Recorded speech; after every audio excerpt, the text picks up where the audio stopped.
영남이공대 사이버보안과 최성윤 교수님과 함께 화상으로 연결해서 이야기 나눠보도록 하겠습니다. 교수님 나와 계신가요?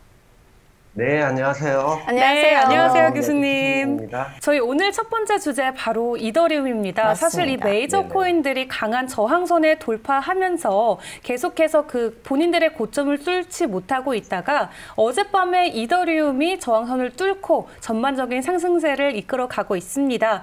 이 먼저 최근 이더리움의 상승세 2.0으로 가는 초입에 있다. 저희가 이렇게 해석해도 될까요?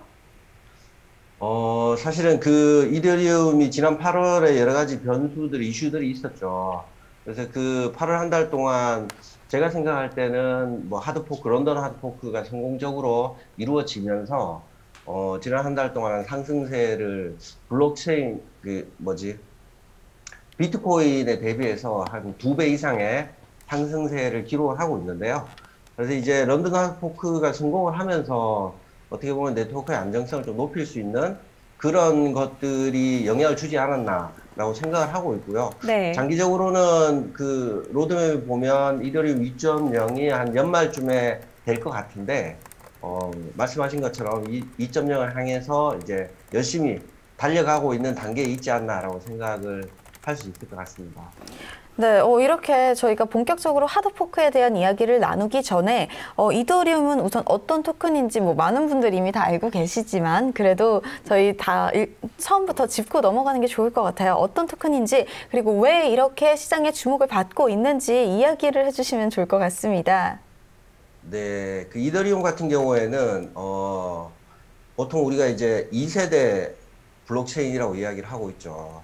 그래서 이제 그 비트코인이 사실은 그 어떻게 보면 비트코인이 화폐로서의 어떤 기능들을 주로 이제 이야기를 한다고 그러면 이더리움은 그게 아니고 플랫폼으로서의 어떤 그 기능들을 이야기를 하고 있거든요. 그래서 그 보면 이더리움이 내세우고 있는 것들이 거기에 이제 이더리움이 블록체인과 비트코인과 가장 큰 차이점은 스마트 컨트랙트라는 컨셉을 넣었다라는 거죠. 그러면서 스마트 컨트랙트를 통해서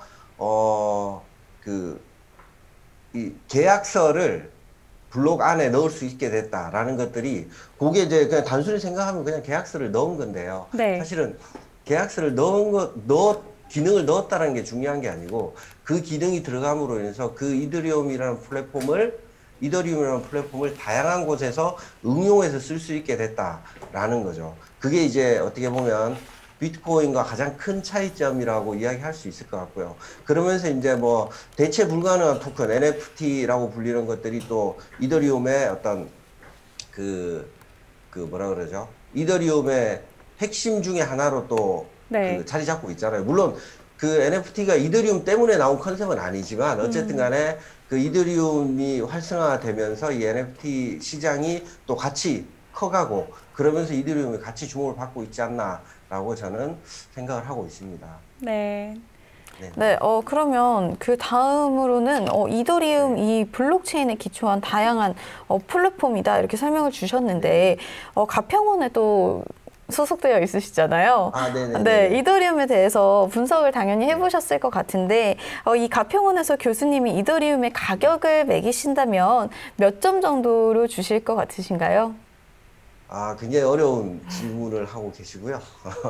네, 사실은 이게 가상 자산을 분석을 하기 위해서는 정말 여러 가지 부분들을 봐야 되거든요.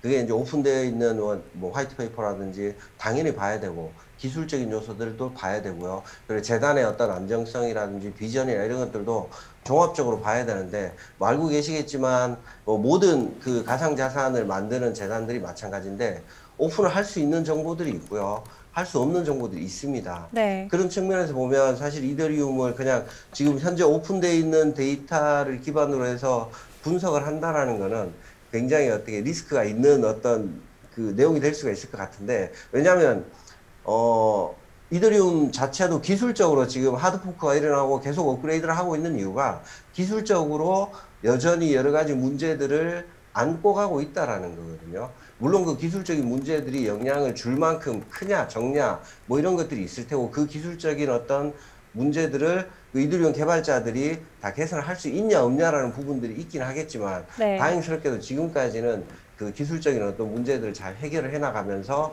안정성이 점점 커가고 있는 상태다라고 보여지고 있고요. 그래서 이런 알려진 정보들을 기반으로 했을 때는 조심스럽게 이제 저희 가평원에서는 10점 만점으로 보통 내부적으로 이제 평가를 하거든요.